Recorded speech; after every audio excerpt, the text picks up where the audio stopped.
안녕하세요. 사연 읽어주는 방송작가입니다. 이번 사연은 아들의 상견례 날 남편의 옆자리가 아니라 건너방에 숨어들어 숨죽여야 했던 한 어머니의 충격적인 이야기입니다. 아픈 아내를 두고 첫사랑인 상간녀를 아들 상견례 자리에 앉힌 남편. 과연 그 끝은 어떻게 되었을까요? 사연 시작하겠습니다. 저는 그날 하얀색 무명 한복을 꺼내 입었습니다. 마치 죽은 사람의 마지막 길을 배웅하는 소복처럼 서글플 정도로 하얗고 빳빳한 옷이었죠. 거울 속에 비친 제 모습은 핏기 하나 없이 창백했습니다. 항암 치료로 머리카락이 한 줌도 남아있지 않아 뒤집어 쓴 가발이 어색하게 들떠 있었지만 상관없었습니다. 그날 저는 그저 살아있는 유령이 되어 그곳에 가야 했으니까요. 도봉구의 한 한정식집, 묵직한 미닫이 문 하나를 사이에 두고 저는 옆방에 앉아 있었습니다. 방 안에서는 은은한 가야금 선율이 흘러나오고 있었지만 제 귀에는 벽 너머에서 들려오는 남편의 웃음소리만 날카로운 송곳처럼 박혔습니다. 사돈, 참 쑥스럽습니다만 이 사람이 우리 진우 친엄마나 다름없습니다. 얼마나 마음씨가 고운지 진우가 어릴 때부터 제 자식처럼 아꼈던 사람이에요. 남편 강창석의 목소리였습니다. 30년 넘게 들어온 그 목소리가 그날따라 소름 돋게 맑고 경쾌하더군요. 그는 지금 제 자리에 앉아있는 한 여자를 예비 사돈댁에 소개하고 있었습니다. 저 오미숙이라는 진짜 아내이자 진우의 엄마는 벽 너머에서 숨을 죽인 채 손톱이 살을 파고들도록 주먹을 쥐고 있었는데 말이죠. 저는 서울 도봉구 방학동에서 20년째 미숙이네 수선집을 운영하고 있는 오미숙입니다. 동네 사람들은 저를 오여사라고 부르기도 하고 재봉의 달인이라고 부르기도 해요. 해진 바짓가랑이며 터진 소매땅까지 제 손끝만 거치면 감쪽같이 새 옷이 된다고들 하죠. 그렇게 남의 해진 옷들을 기우며 30년을 살았습니다. 퇴직 공무원인 남편의 빳빳한 양복 깃을 세워주고 법대간 아들놈 뒷바라지 하느라 제 손마디는 이미 다 뒤틀려버린 지 오래예요. 그런데 제 인생의 밑단이 이렇게 통째로 뜯어져 나갈 줄은 꿈에도 몰랐습니다. 제가 암 선고를 받던 그날부터 제 남편 강창석은 기다렸다는 듯이 자기만의 로맨스를 시작했거든요. 사건의 시작은 제가 항암 치료를 위해 병실에 누워있던 6개월 전이었습니다. 독한 약 기운 때문에 속이 뒤집혀 변기통을 붙잡고 신음하고 있는데 병실 문을 열고 들어온 남편의 몸에서는 진한 향수 냄새가 났습니다. 평소에는 쓰지도 않던 비싼 외제 향수였죠. 아이고, 임자, 아직도 그러고 있어? 병실에 환자 냄새가 너무 나길래 내가 향수 좀 뿌렸어. 이거 비싼 거야. 위로 한마디는커녕 코를 킁킁대며 인상을 쓰는 그 사람을 보며 저는 입술을 깨물었습니다. 그런데 더 기가 막힌 건 그 다음이었어요. 제 침대 옆 의자에 앉더니 대담하게도 전화를 걸더군요. 응, 경희야, 나야. 꽃이 예쁘냐고 당신이 예쁘냐고? 하하하, 당연히 내 눈엔 경희 당신이 제일이지. 병원? 아유, 그냥 잠시 들른 거야. 금방 나갈게. 우리 경희가 기다리는데 내가 여기 오래 있을 리가 있나. 제 귀를 의심했습니다. 바로 옆에서 아내가 죽어가고 있는데 남편은 자기 첫사랑이라는 이경희인지 뭔지 하는 여자랑 닭살 돋는 멘트를 주고받고 있더라고요. 제가 고통을 못 이겨 하고 신음소리를 내자 남편은 전화를 급히 떼더니 제게 눈을 부라렸습니다. 여보, 조용히 좀 해줘. 사람 기분 좋게 통화하는데 분위기 깨게 왜 신음소리를 내고 그래? 아프면 잠을 좀 자. 그게 사람이 할 소린가요? 남편에게 저는 이제 치워버려야 할 낡은 옷만도 못한 존재였던 겁니다. 그는 본인이 아픈 아내를 지키는 비련의 주인공이면서도 뒤늦게 찾은 진정한 사랑을 위해 투쟁하는 로맨티시스트라고 굳게 믿고 있었어요. 제 수술비로 모아둔 돈을 그 여자 명품 가방 사는데 쓰면서도 나도 이제 내 인생 좀 즐겨야겠다. 너 뒷바라지 하느라 내 청춘 다 갔어. 라며 당당하게 말하던 사람입니다. 그날 이후로 남편은 아예 대놓고 외박을 시작했습니다. 방학동 저희 수선집 안쪽 방에서 그 여자랑 애정 행각을 벌이다 저한테 들킨 적도 있었죠. 제가 항암 주사를 맞고 기운 없이 집에 돌아왔을 때 안방에서 들려오던 여자의 웃음소리와 남편의 간드러지는 목소리. 그때 제 가슴 속에 박힌 건 암덩어리보다 더 지독한 도끼였습니다. 여보, 경희는 내 운명이야. 당신은 그냥 진우 엄마로 남으면 돼. 이 사람은 내 영혼의 동반자라니까. 사돈댁에도 이미 말씀드렸어. 진우 친엄마는 몸이 너무 안 좋아서 요양원에 갔고 이 사람이 실질적인 안주인이라고 말이야. 남편은 이미 머릿속으로 제 장례식까지 다 치른 모양이었습니다. 아들 상견례 자리에 상간녀를 앉히겠다는 발상을 아무렇지도 않게 내뱉는 걸 보며 저는 처음으로 제가 30년을 함께 산 남자가 인간이 아니라 괴물이었다는 걸 깨달았습니다. 제 하나뿐인 아들 진우요. 그놈은 더 가관이었습니다. 대기업 법무팀에서 일하며 늘 냉철하던 놈이 아버지가 상간녀를 데리고 다니는 걸 보면서도 아무 말이 없더군요. 오히려 아버지랑 술잔을 기울이며 아버지도 이제 행복해지셔야죠. 어머니는 제가 잘 챙길 테니까 걱정 마세요. 라고 하는 걸 들었을 때 제 세상은 무너져 내렸습니다.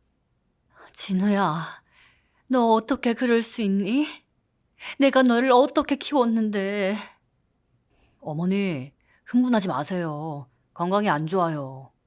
아버지가 행복하셔야 집안이 조용해지는 거 아시잖아요. 그냥 모르는 척 계세요. 아들의 차가운 말 한마디는 제 심장에 박힌 마지막 못이었습니다. 병실에서 혼자 눈물을 훔치며 저는 생각했습니다. 죽더라도 이대로는 절대로 못 죽는다고. 이 파렴치한 인간들이 제 시체 위에서 춤을 추게 놔두지는 않겠다고요. 상견례 중인 옆방에서 다시금 남편의 호쾌한 웃음소리가 들려왔습니다. 에이, 사돈!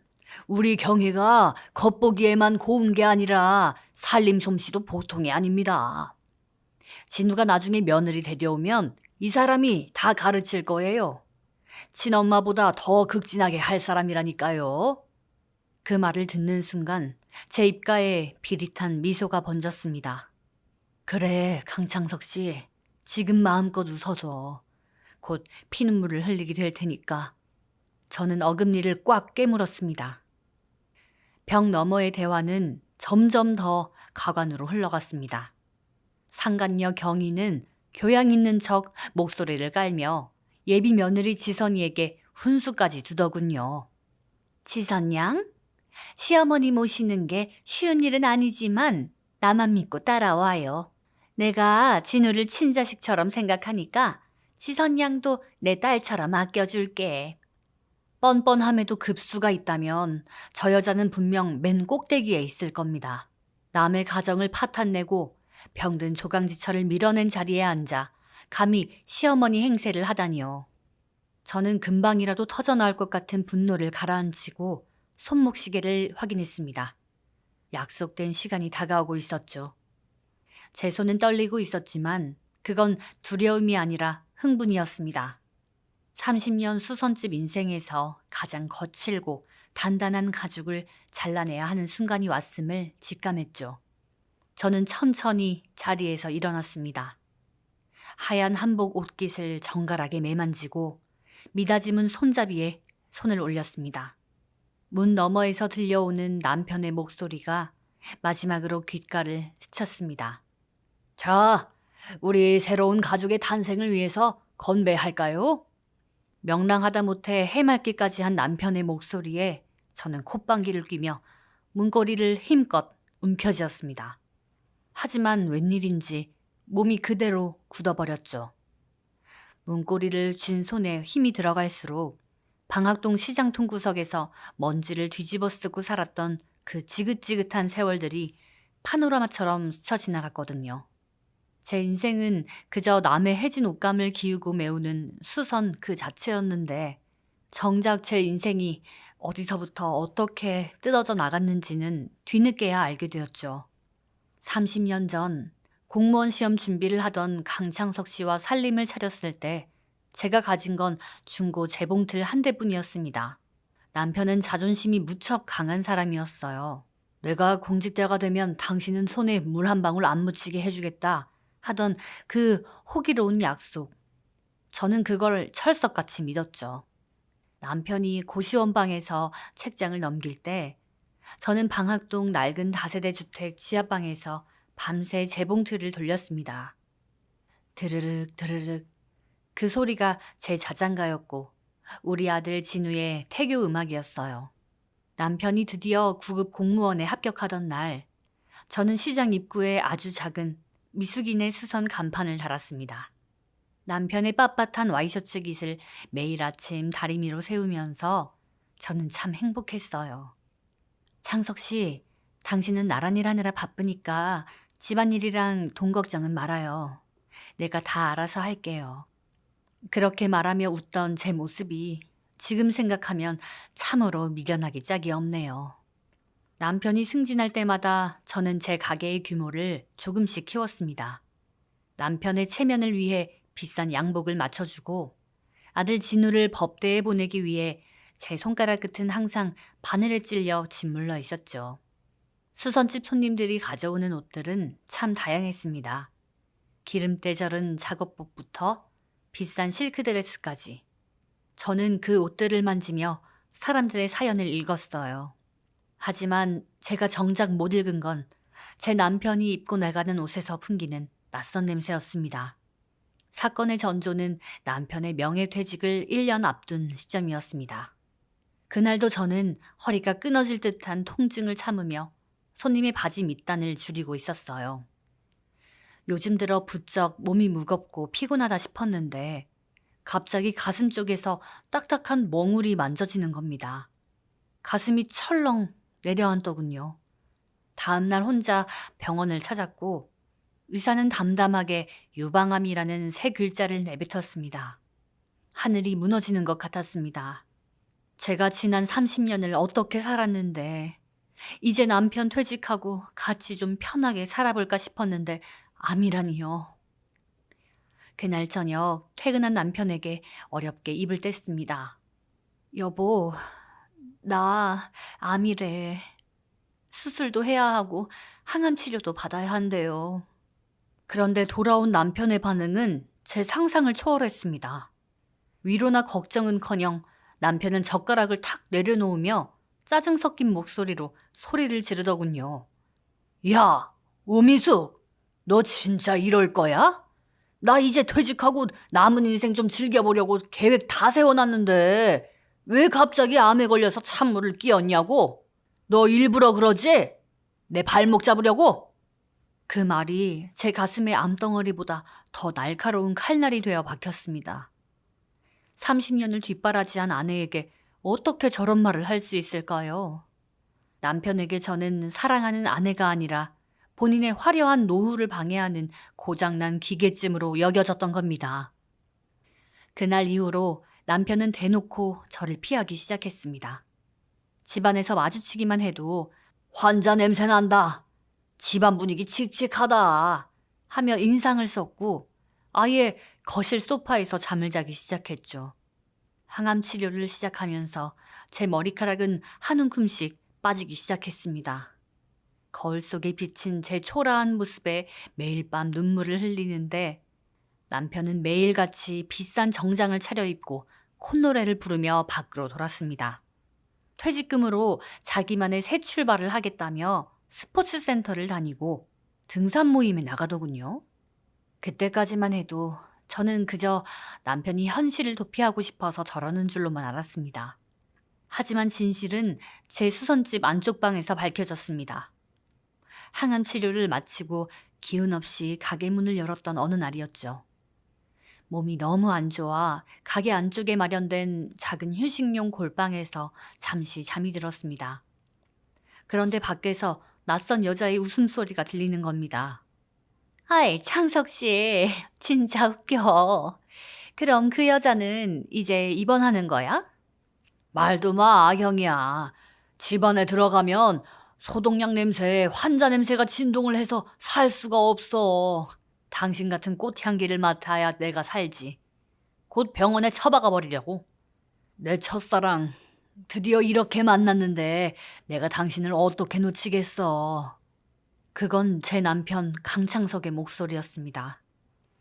그리고 그 옆에는 제가 한 번도 본 적 없는, 하지만 남편이 입버릇처럼 말하던 첫사랑 경희가 앉아 있었습니다. 남편은 제가 병마와 싸우는 동안 그 여자를 제 가게까지 끌어들여 제 명의로 된 건물과 수선집 수익금을 가로채고 있었던 겁니다. 남편이 경희라는 여자의 손을 잡고 이제 곧 정리될 거야. 조금만 기다려. 라고 속삭이는 소리를 들었을 때 저는 소리를 지르는 대신 입을 틀어막았습니다. 남편은 그 여자를 위해 제 이름으로 된 상가 건물의 임대료를 몰래 빼돌려 명품 가방을 사주고 해외여행까지 다녀왔더군요. 제가 항암 주사를 맞고 구토하며 쓰러져 있을 때 그는 그 여자와 비행기 1등석에 앉아 샴페인을 터뜨리고 있었던 겁니다. 더욱 기가 막힌 건 남편의 태도였습니다. 제가 모든 사실을 알고 따지자 그는 오히려 당당하게 나왔습니다. 아, 그래. 알았으면 됐네. 나 이제 경이랑 살 거야.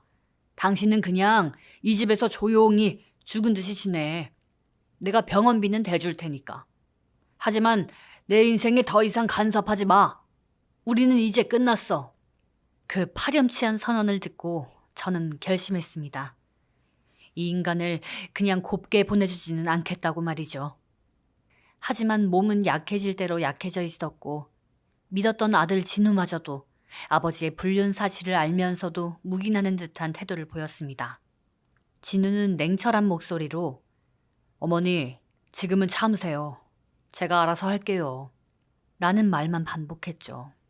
저는 아들까지 아버지 편에 섰다고 생각했습니다. 나 혼자구나.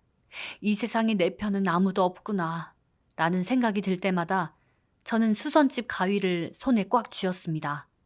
밤새도록 가계부를 꺼놓고 홀로 앉아 남편의 양복들을 하나하나 가위로 난도질하고 싶은 충동을 참아내며 저는 다음 수를 준비했습니다. 남편은 퇴직 후 아예 집을 나가 경이라는 여자와 살림을 차렸습니다. 그리고 제게 이혼 서류를 내밀며 협박했죠. 상가 건물과 수선집까지 다 내놓으라면서요.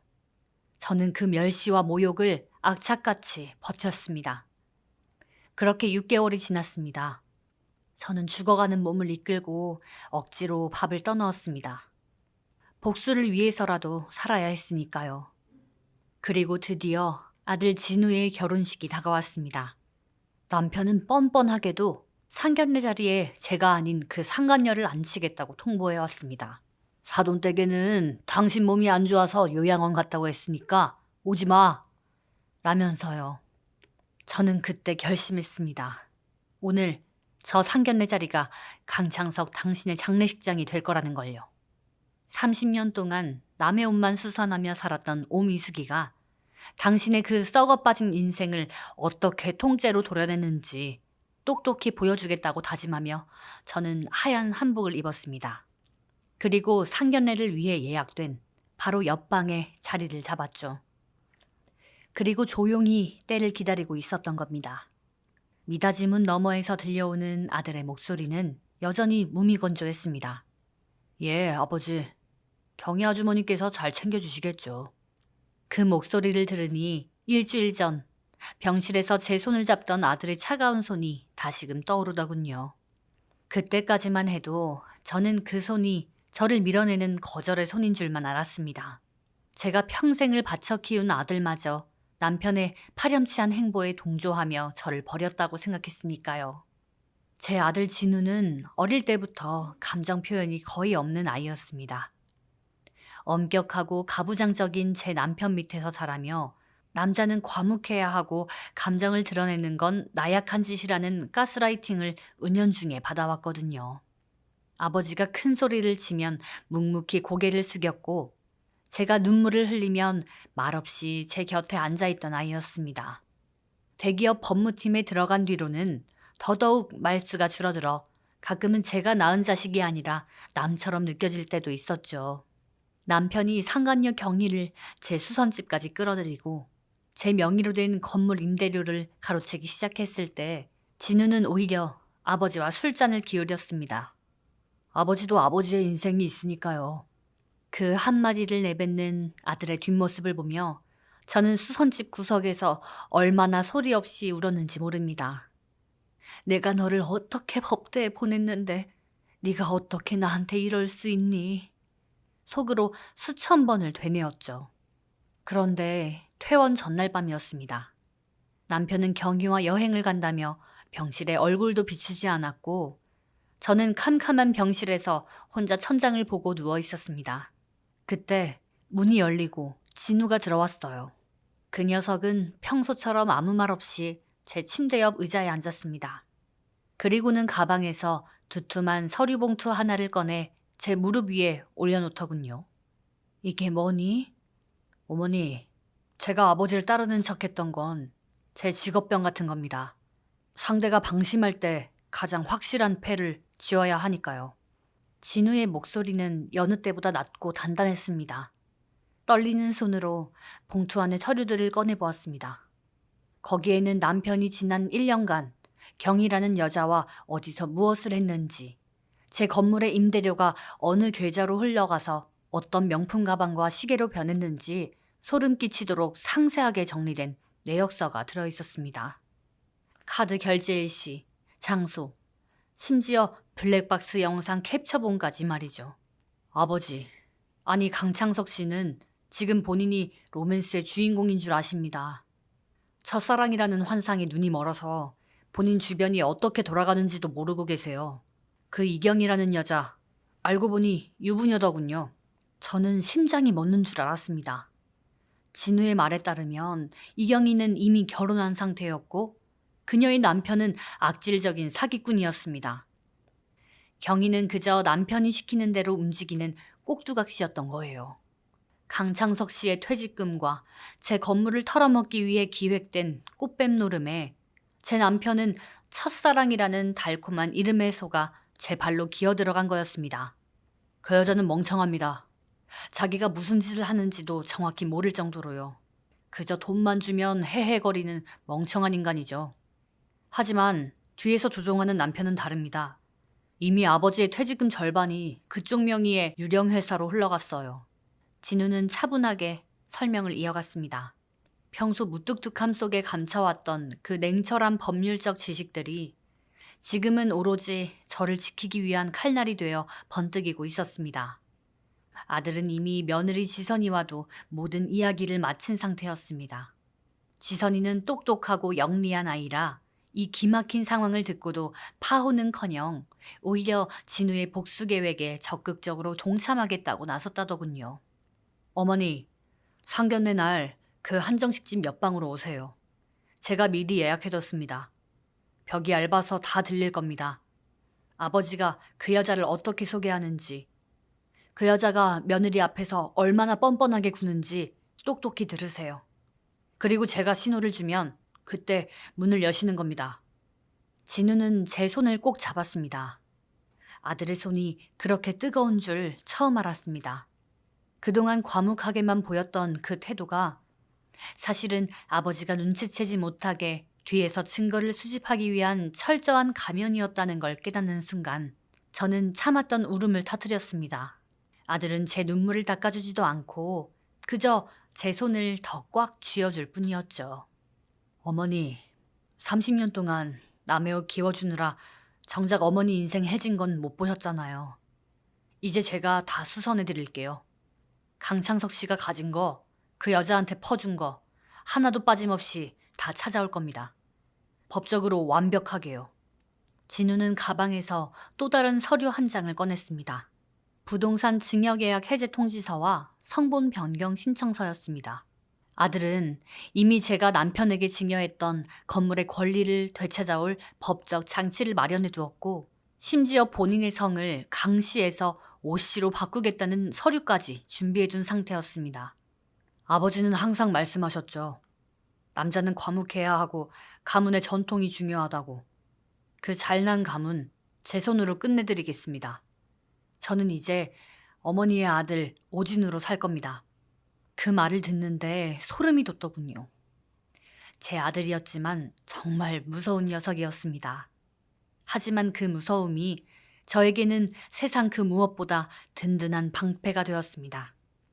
아들은 마지막으로 제게 한 가지 당부를 더했습니다. 상견례 날 가장 하얗고 깨끗한 한복을 입고 오세요. 누구보다 고귀하고 당당한 모습으로 그 방에 들어오셔야 합니다. 그 여자가 감히 쳐다보지도 못할 만큼요. 일주일이 지났고 저는 약속대로 상견례장 옆방에 숨을 죽이고 앉았습니다. 벽 너머에서는 남편의 허풍 섞인 자랑이 계속되고 있었습니다. 허허, 사돈, 우리 진우가 저를 닮아서 추진력이 대단합니다. 이번에 법무팀에서 큰 건도 해결했다더군요. 남편의 아들 자랑에 저는 코웃음이 나왔죠. 저 미련한 인간은 자신이 추켜 세우고 있는 아들의 그 추진력이 자신을 파멸시키게 될 거라는 걸 꿈에도 모르고 있었죠. 옆방의 분위기는 절정에 달한 듯했습니다. 경희의 가식적인 웃음소리와 남편의 거드름 피우는 목소리가 한데 섞여 역겨운 불협화음을 만들어내고 있었죠. 그때 예비 며느리 지선이의 목소리가 들렸습니다. 아주머니, 아까부터 궁금했는데 손에 들고 계신 그 가방 저희 아버님이 사주신 건가요? 디자인이 참 독특하네요. 꼭 누군가의 눈물을 짜내서 만든 것 같아요. 지선이의 도발적인 질문에 방 안의 공기가 순식간에 얼어붙는 게 느껴졌습니다. 경희가 당황해서 말을 더듬더군요. 아니, 이건 그냥 창석 씨가 선물로. 바로 그때였습니다. 제 핸드폰 진동이 울렸습니다. 아들 진우에게서 온 짧은 문자 한 통. 어머니, 이제 들어오세요. 저는 떨리는 숨을 몰아쉬며 자리에서 일어났습니다. 30년 동안 굽어있던 제 허리를 꼿꼿이 폈습니다. 머리 위에 가발을 매만지고 하얀 한복 옷깃에 묻은 보이지 않는 먼지를 털어냈습니다. 저 역겨운 인간들의 천국은 끝났습니다. 진짜 지옥이 시작될 시간이었죠. 저는 미다짐은 손잡이를 꽉 쥐었습니다. 그리고 힘껏 문을 밀어젖혔습니다. 드르륵. 미닫이 문이 열리는 소리가 그렇게 크게 들릴 줄은 몰랐습니다. 방 안을 가득 채우고 있던 웃음소리와 비릿한 음식 냄새가 일순간 멈췄고 공기는 얼음장처럼 차갑게 식어버렸죠. 하얀 한복을 입고 문 앞에 선 저를 본 남편 강창석의 눈이 경련하듯 떨리기 시작했습니다. 들고 있던 숟가락이 도자기 대접에 부딪히며 쨍그랑 소름 끼치는 소리를 냈어요. 당신이 여기가 어디라고? 남편은 비명을 지르듯 소리치며 자리에서 벌떡 일어났습니다. 얼마나 당황했는지 옆에 앉아있던 상간녀 경희의 팔을 툭 쳐서 물컵을 쏟게 할 정도였죠. 경희라는 여자도 얼굴이 하얗게 질려서는 제 눈을 피하며 어깨를 움츠렸습니다. 그 여자가 두르고 있던 실크 스카프가 제 눈에는 꼭 목을 죄는 밧줄처럼 보이더군요. 저는 아무 말 없이 방 안으로 발을 내디뎠습니다. 30년 동안 수선집 재봉틀 앞에 앉아 굽어져 있던 제 허리가 그날처럼 꼿꼿하게 펴진 적이 없었네요. 남편이 제 앞을 가로막으며 팔을 거칠게 잡아 끌며 속삭이듯 소리쳤습니다. 이 여편네가 미쳤나? 요양원에 있어야 할 사람이 왜 여기가 어디라고 와? 사돈, 죄송합니다. 집사람이 정신이 좀 온전치 못해서. 어서 나가라고! 남편의 소나귀에 힘이 들어갔지만 저는 눈 하나 깜짝하지 않았습니다. 오히려 그를 빤히 바라보며 아주 차분하게 말했죠. 강창석 씨, 요양원이 아니라 병원이었죠? 당신이 상간녀랑 호텔 다니느라 병원비 빼돌릴 때 나는 죽을 고비 넘기면서 거기 있었으니까요. 방 안은 그야말로 정적이 흘렀습니다. 예비 사돈댁 부부의 얼굴에는 당혹감이 아니라 오히려 올 것이 왔다는 듯한 서늘한 표정이 감돌았습니다. 남편은 사돈댁의 눈치를 보며 제 입을 틀어막으려 했지만 그때 아들 진우가 낮게 읊조렸습니다. 그 손 놓으시죠, 강창석 씨. 진우는 그를 아버지라고 부르지도 않았습니다. 진우의 차가운 한마디에 남편의 손이 힘없이 풀렸습니다. 남편은 멍청한 표정으로 진우를 바라봤죠. 진우야, 너 지금 뭐라고 했어? 너도 엄마가 정상이 아니라는 거 알잖니? 어서 이 사람 좀 데리고 나가라. 하지만 진우는 자리에서 일어나 제 곁으로 다가왔습니다. 그리고는 남편이 보란 듯이 제 어깨를 감싸 안았죠. 며느리 지선이도 기다렸다는 듯 자리에서 일어나 제 앞에 의자를 정중히 빼주었습니다. 어머니, 고생 많으셨어요. 이쪽으로 앉으세요. 이제부터는 어머니가 이 자리 주인공이십니다. 지선이의 목소리는 맑고 단단했습니다. 남편은 입을 벌린 채 어안이 벙벙한 표정으로 그 광경을 바라보기만 했죠. 상간녀 경희는 그제야 상황이 이상하게 돌아가는 걸 눈치챘는지 챙겨온 가방을 움켜쥐고 슬금슬금 자리에서 일어나려 했습니다. 어머, 저는 잠시 화장실 좀... 앉으세요, 이경희 씨. 지선이가 경희의 어깨를 다시 눌러 앉혔습니다. 평소엔 한없이 착해 보이던 며느리였는데 그날 지선이의 눈빛은 마치 먹잇감을 노리는 사냥꾼 같더군요. 지선이는 가방에서 태블릿 PC 하나를 꺼내 상 테이블 중앙에 올려놓았습니다. 이경희 씨, 아까 화장실에서 통화하시는 거 들었거든요. 강창석 씨한테 건물명의 넘겨받는 대로 빚 갚고 뜨자는 내용이었던가? 맞죠? 상간녀 경희의 얼굴이 흑빛이 되었습니다. 남편 강창석은 무슨 헛소리냐며 지선이에게 소리를 질렀지만 태블릿에서 흘러나오는 녹음 파일은 남편의 그 얄팍한 믿음을 산산조각 냈습니다. 경희의 간드러진 목소리가 방 안에 울려 퍼졌거든요. 그 영감탱이 지 마누라 암 걸린 건 신경도 안 쓰는지 나한테 다 퍼준다니까. 진짜 멍청해. 남편은 떨리는 눈으로 경희를 바라봤습니다. 그가 그토록 찬양하던 첫사랑의 순수함이 쓰레기통에 처박히는 소리가 들리는 듯 했습니다. 하지만 이건 시작일 뿐이었죠. 진우가 가방에서 두툼한 서류 뭉치들을 꺼내 상 위에 던졌습니다. 퍽 하고 서류 떨어지는 소리가 마치 단두대에 칼날이 내려오는 소리처럼 들렸습니다.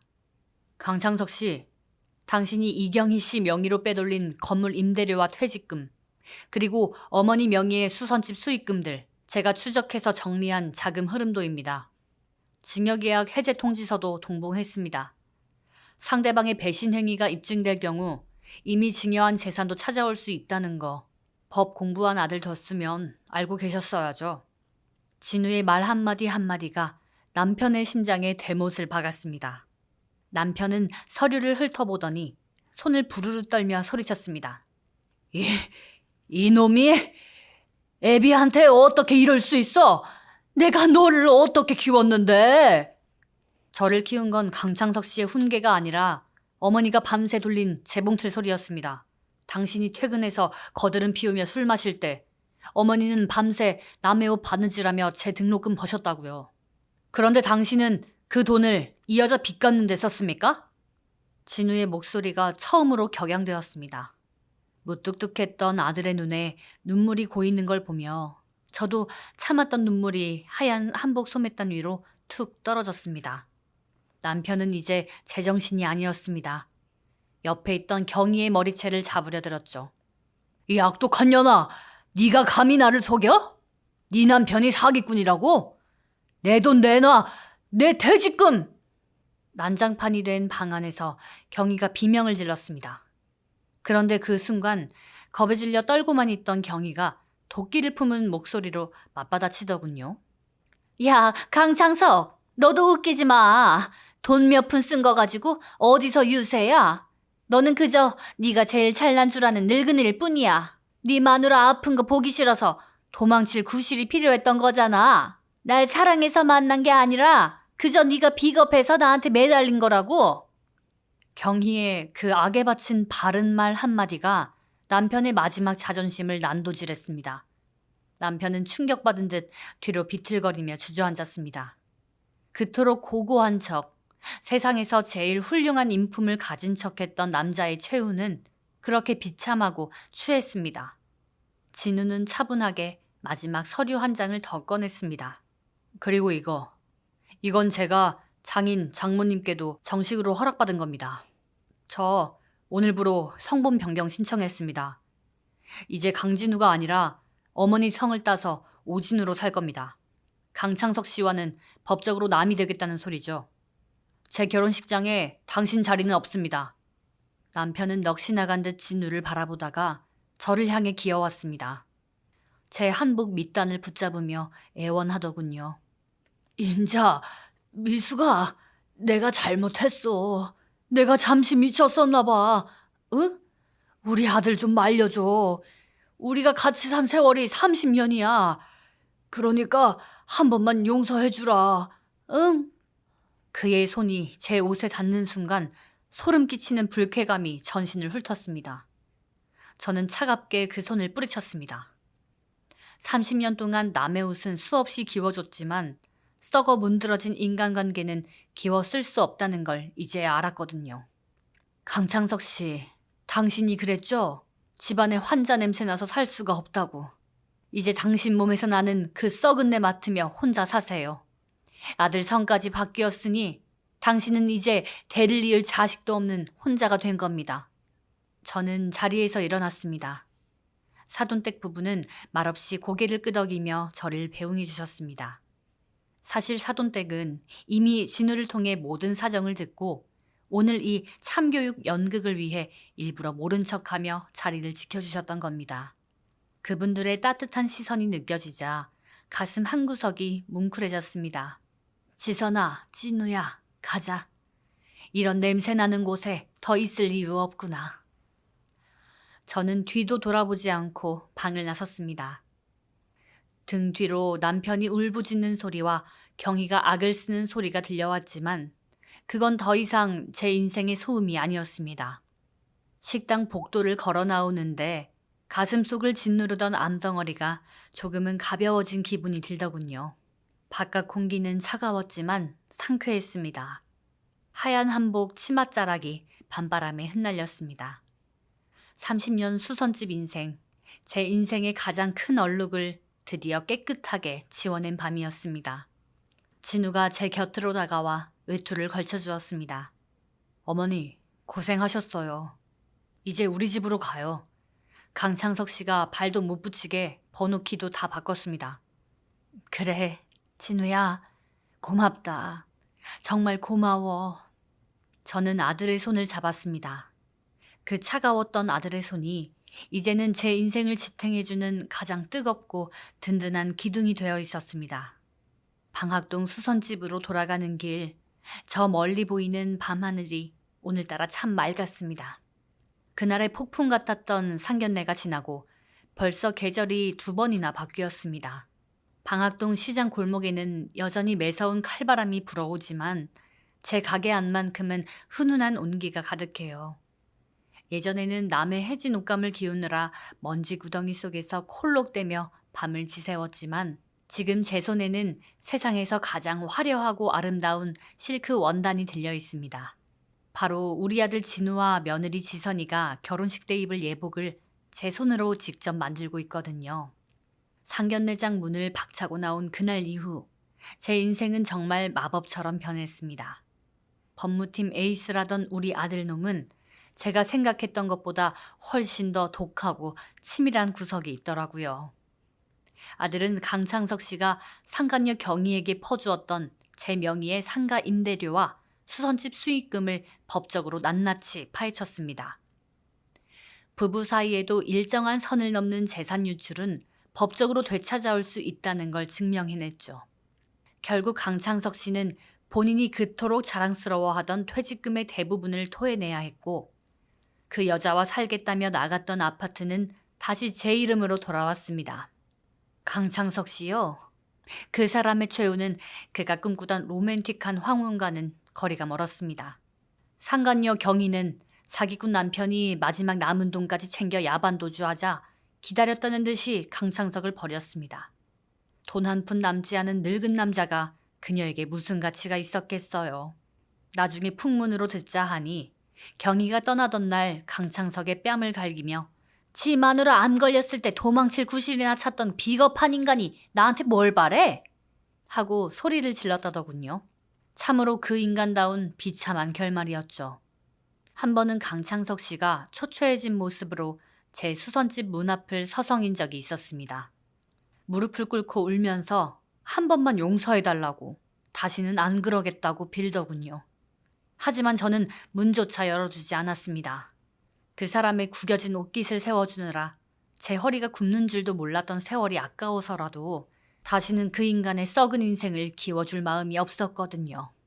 저는 그저 가게 안에서 평소보다 더 크게 라디오 볼륨을 높였을 뿐입니다. 항암 치료 결과도 아주 좋습니다. 의사 선생님이 제 의지가 대단하다며 칭찬하셨죠. 암덩어리보다 더 지독한 도끼를 품고 살았더니 병마도 제 기세에 눌려 도망간 모양입니다. 이제 머리카락도 제법 자라나서 가발 없이도 외출할 수 있게 되었어요. 거울을 볼 때마다 제 모습이 낯설면서도 참 대견합니다. 가장 큰 변화는 제 가게의 간판입니다. 미숙인의 수선집이라는 낡은 간판을 내리고 오미숙 의상실이라는 새 간판을 달았습니다. 아들 진우가 직접 디자인해준 간판이죠. 진우는 이제 법적으로도 오진우가 되었습니다. 성을 바꾸는 게 쉬운 일은 아니었지만 아들은 어머니의 고생을 기억하고 살고 싶다며 끝까지 고집을 부리더군요. 그런 아들을 보며 저는 더 이상 강씨 집안의 며느리가 아닌 오미숙이라는 제 이름 석자로 당당하게 서게 되었습니다. 며느리 지선이는 주말마다 찾아와 제 손을 잡아줍니다. 어머니, 이제 남의 옷 말고 어머니 입고 싶은 옷 마음껏 만드세요. 지선이의 그 한마디가 어찌나 고맙던지요. 저는 요즘 지선이와 함께 전국의 원단 시장을 누비며 새로운 디자인을 구상하느라 하루가 모자랄 지경입니다. 지난 30년, 제 인생은 누더기처럼 여기저기 구멍나고 뜯겨 있었습니다. 하지만 그 구멍난 자리를 메우고 다시 예쁜 꽃술을 놓아준 건 제가 지극정성으로 키워낸 아들과 저 자신이었어요. 인생이라는 옷감은 아무리 엉망이 되어도 다시 수선할 마음만 있다면 언제든 새 옷처럼 빛날 수 있다는 걸 이제야 깨달았습니다. 오늘도 저는 재봉틀 앞에 앉습니다. 미싱이 돌아가는 소리는 이제 고통의 신음이 아니라 제 새로운 인생을 수놓는 희망의 노래입니다. 혹시 지금 이 사연을 듣고 계신 분들 중에 인생의 밑단이 다 터져서 막막한 분이 계신가요? 포기하지 마세요. 우리 손에는 인생을 다시 기워낼 튼튼한 바늘과 실이 늘 쥐어져 있으니까요. 저는 이제 제 이름 오미숙으로 더 멋지고 아름다운 옷을 지으며 살아가 보려 합니다.